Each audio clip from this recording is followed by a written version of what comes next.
All right, graphing systems of linear inequalities. Solving or dealing with a system of linear inequalities.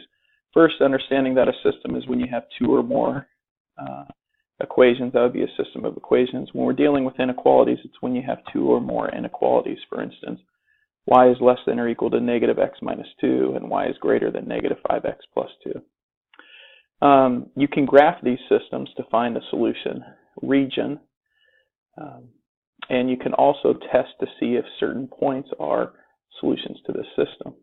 So the first thing I'm going to do is show how to test to see if a certain coordinate or point is a solution to the system. So given this system, I want to know if 2, negative 4 is a solution. In order for it to be a solution, this point, this xy value, has to be able to be substituted into both inequalities and form a true statement. So if y is negative 4, so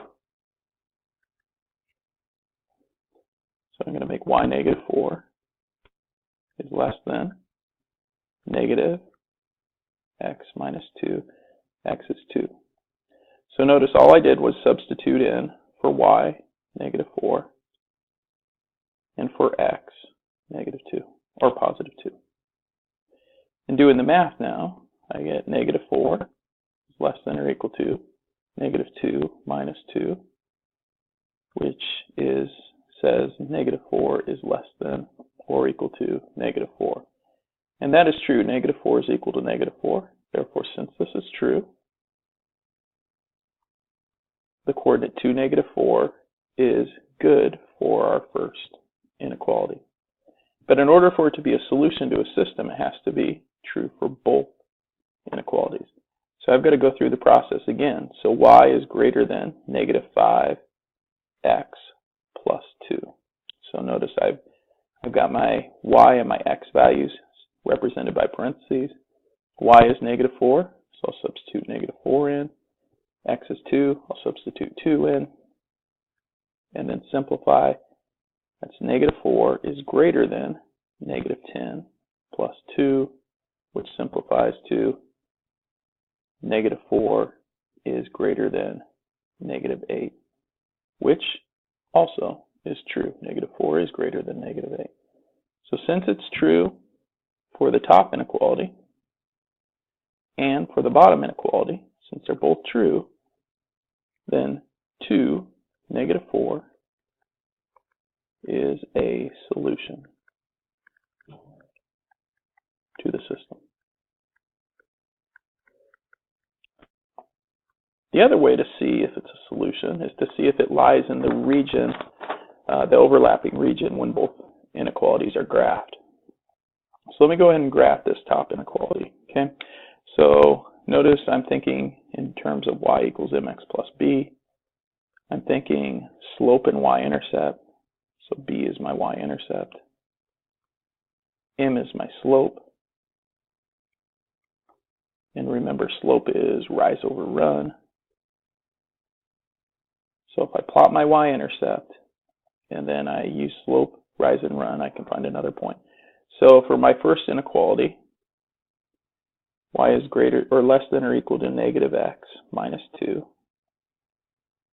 I have a y-intercept of negative 2, and I have a slope of negative 1, which means my rise and run is, if I make that into a fraction, is negative 1 over 1. So I rise negative 1, which means I actually go down 1, and I go over to the right 1. So y-intercept negative 2, I go down 1 and over 1, and I continue that pattern. And once I see the trend, I can continue in the other direction. And if you recall, when it has the equal to, that means you need to actually make a solid line. Okay. And in this case, whenever you have a less than, if you're in slope-intercept form, so y equals mx plus b, and you have a less than symbol, it means you shade below the line. Okay, or if you see where it breaks the y-axis, you shade the negative portion of the y-axis, so you're shading downward here. Okay, so that's below the line, so that means you're shading everything down here. All right. Now let me go ahead and switch up my colors here. Y is greater than negative 5x plus 2, so I took my second equation. Okay. My y-intercept is 2 this time. My slope is negative 5. And that's negative 5 over 1, which is rise over run. I won't do this every time, but for this first one. Okay. We go down 5. 1, 2, 3, 4, and 5, and over 1. And 1, 2, 3, 4. Oh, won't get any more there, so maybe 1, 2, 3, 4, 5, and over 1. Okay. And I am going to attempt on my computer to actually use my straight edge. Notice it doesn't have the equal to bar, so this is a dashed line. Okay, and so dashed line.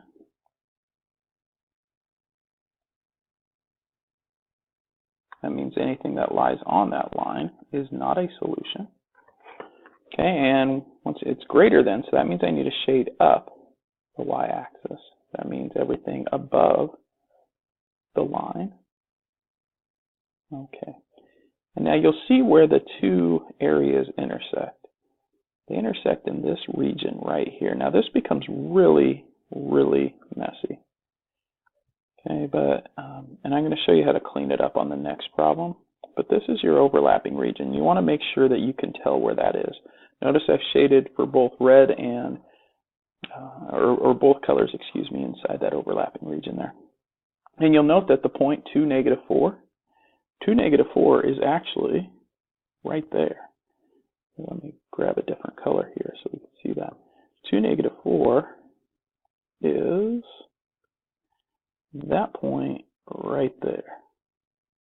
Okay, and that wasn't the other color I wanted. Try this again. There we go. And that's actually on our solid line. So it's within the shaded region, which means it's a solution, which we already knew. But everything in this region here is a solution. And the region would continue on forever. So technically there's infinitely many solutions there. Okay. Now sometimes it's nice, rather than having all that messy shading, let me go ahead and show this just a little better here. Rather than having kind of that messy shading, I'm going to erase my shading for a minute. Okay, and even try to get rid of that black point there.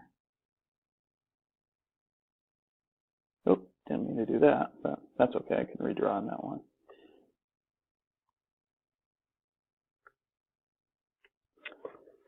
Sometimes it's nice so you don't have kind of that mess of shading to shade your arrows. And so let me go ahead and show how I do that. So I know that with my first inequality, this one right here, it has a less than arrow. It means I'm shading below the line, okay, the down here. So I'm just going to look at the arrow, the bottom arrow, and I'm going to shade just that part of it. I'm going to do that on both sides. Just means I'm shading below. And then if I look at my next inequality, this means I'm shading above the line, or up the y-axis there. I'm shading up and up. And so you'll note now, if I just look at the arrows, so in this region, right here, I have no shading and no shading. So this region, kind of we call that region A, I don't shade in. Region A is just sketched out by that little triangular shape there. Region B would be over here. And in fact, so that there's no confusion, it would be shading here, but no shading on this side of the red. So region B wouldn't have any shading. Region C, shading on this side, but no shading here. So region C has no shading. Region D, the smallest region, you'll notice has shading right here and shading right here. Since they're both shading, that is our overlapping region. And it makes your graph look a little cleaner. So some teachers will want to see all the other shading. If you're in my class, I just want to see the overlapping region. There you got it. Okay. Some special cases. First, if you're given a problem that's not in slope-intercept form, it's nice if you put it in slope-intercept form first. So say on this one, I'm going to go ahead and move the 3x over. So I'm going to have y is less than negative 3x minus 1. Okay. And you know what, let's do this one in a different color. So y is greater than, I subtract 3x over. Some of you'll notice right now that they have the same slope, which means you should have parallel lines. Okay, but I'm going to go ahead and plot the bottom one since I'm using that color right now. We'll go up to 4. We'll go down 3 and over 1. Okay, it is a dashed line.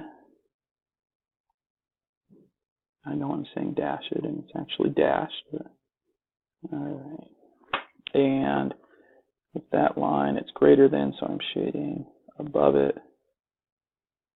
There we go. Now, if you can't pick out where you're shading, you can always test 0, 0 as well. This point right here.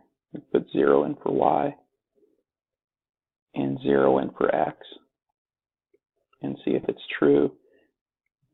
Okay, so in this case, that would say 0 is greater than 4, which is not true. Therefore, you cannot shade over this, which means you shade the other side, just like we've shown.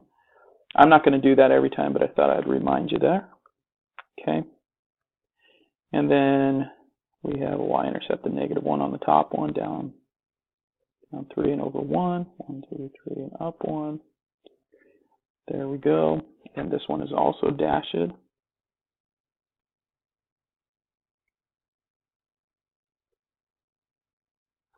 Okay, that piece right there got a little messed up. Okay, and in this case it is less than, so we shade below. And so you'll notice on this one we have shading on this side, and we have shading on this side, which means we don't have an overlapping region. So this is a no solution. That's what a no solution looks like. Now another special case would be like if you have this guy over here. So let me go ahead and I'm going to reduce this equation. I'm going to divide everything by negative 8. Actually, you know what? Let me just add the 8 over real quick. The 8x. You can always reduce it, but as we'll kind of keep the same format. So I have negative 8y greater than or equal to 8x plus 24. And now I'm going to divide by negative 8. Okay, when I do that, remember you got to flip your sign, and that makes this a negative x and a negative 3. So negative x minus 3, which when I graph then, there, go down 1 over 1, continue in this pattern, and since it has the equal to piece, it is a solid line. Okay, and it's a less than, so I'm shading below. And we'll now switch it up. Okay, and this one, I'll just move the x over, subtract x. Negative x plus 0 is y is less than negative x. That means my y-intercept is 0. The negative slope. All right, well, it looks like I got parallel lines again. Yeah, and this one is solid. And let's see, you shade below. Well, now this one does not have a no solution. In fact, the overlapping region, really you could have a no solution scenario when you have parallel lines. You can have the region in between, which this one is not. You can actually have just one portion. And so you'll notice this one shades below and this one shades below. So the black only starts overlapping once it hits this line. So my shading is just right there. Okay, the portion that would shade in this region in between the lines does not count because our bottom line, our y is less than or equal to negative x minus 3, is not shading over in that area. So this one's kind of a weird scenario. All right. And remember, you can always test to see if something's a solution. Like if you wanted to know if this is truly true, accurate, you could try that point right there, which is at negative 2, and you could substitute it in. Negative 2 is less than or equal to 2. Right? If you were to put it in here, negative 2 less than or equal to negative 2, which is negative 2 is less than or equal to 2. That is true. If you substituted it in here, you'd say negative 2 less than or equal to negative 2 minus 3, which is negative 2 is less than or equal to 2 minus 3, because you have that double negative, which makes a positive there. I think I missed a piece there.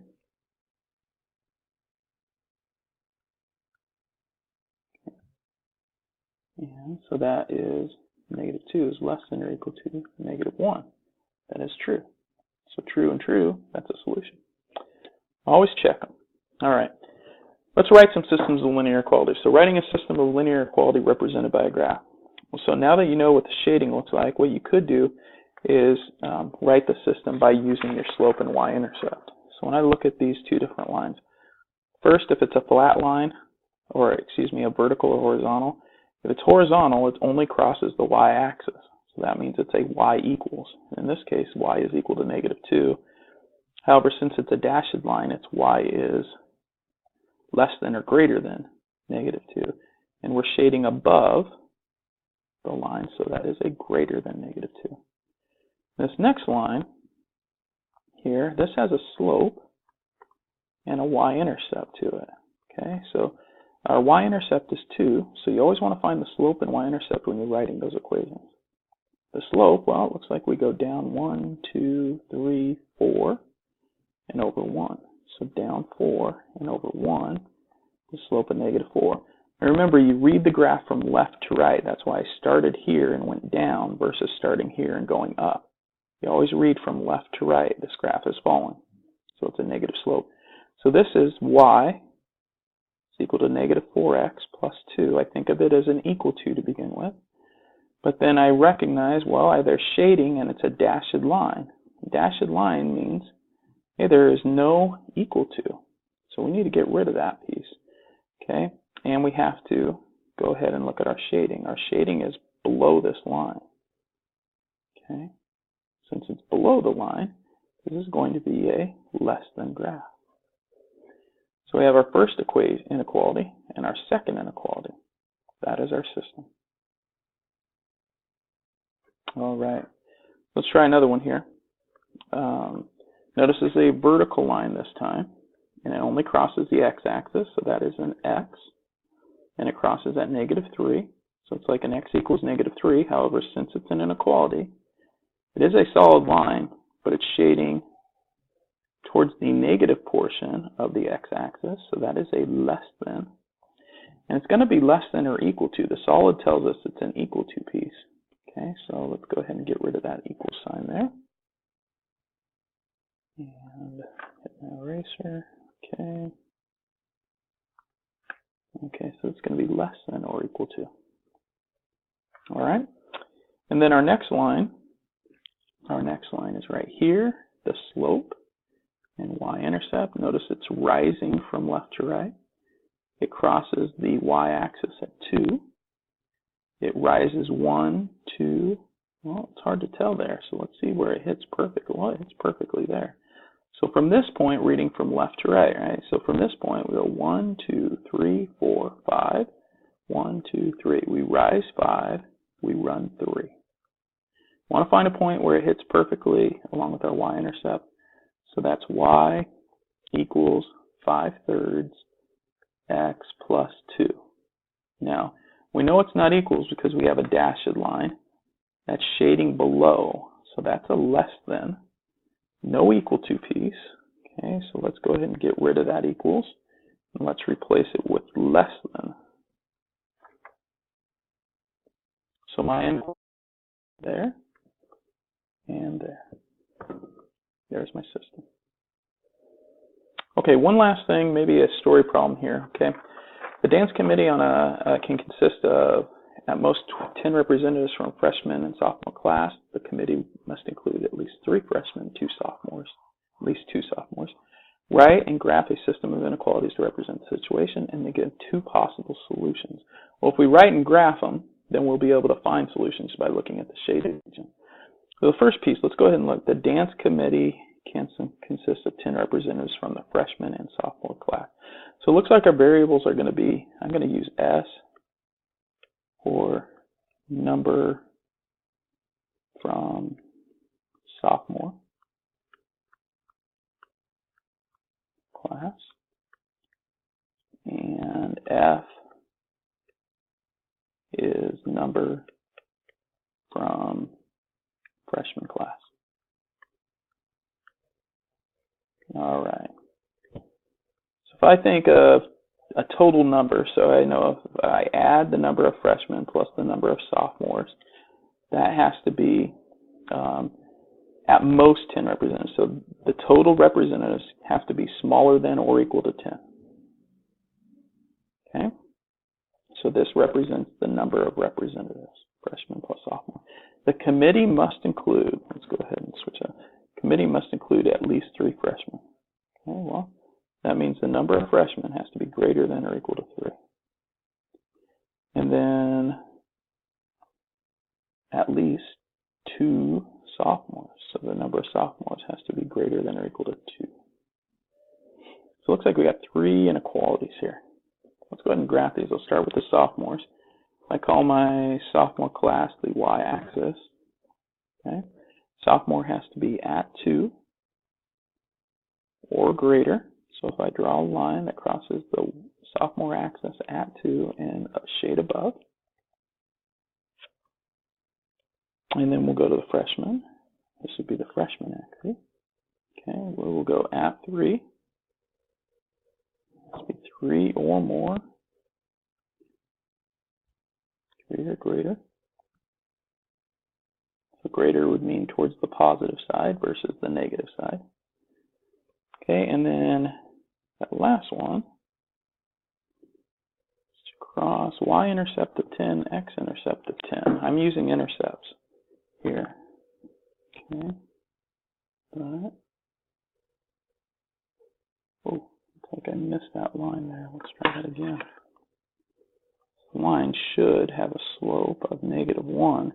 If you forget how to use intercepts to graph, you could change it to slope-intercept form and just go f is less than or equal to -s. Or excuse me, let's go for s there. S is less than or equal to -f plus 10. So you'd have a s-intercept of -10 and then a slope of -1. All right, so if I graph that, okay, and I shade below the line. All right, and so it looks like when I'm looking at my different regions, if I go, this is region 1, 2, 3, 4, 5, and 6. Notice I just kind of picked out the different things that are outlined by these areas. Well, the area that is shaded towards each other, this one, the red shades up here, shades to the right here, and then shades down here. It looks like region 6 is our overlapping region. Therefore, that is the area where all 3 area pieces are shaded. Okay, so there's our graph, which means if I want to find 2 possible solutions, what I could do is just pick 2 points. Do that point and say that point. Okay, what does that point represent? Well, it represents 4 and 4. So that'd be 4 sophomore and 4 freshmen. Okay, there's 1. And then this one would be 6 freshmen and 3 sophomores. 6 fresh and 3 sophomores. All right. Well, that's all I got for you. Good luck.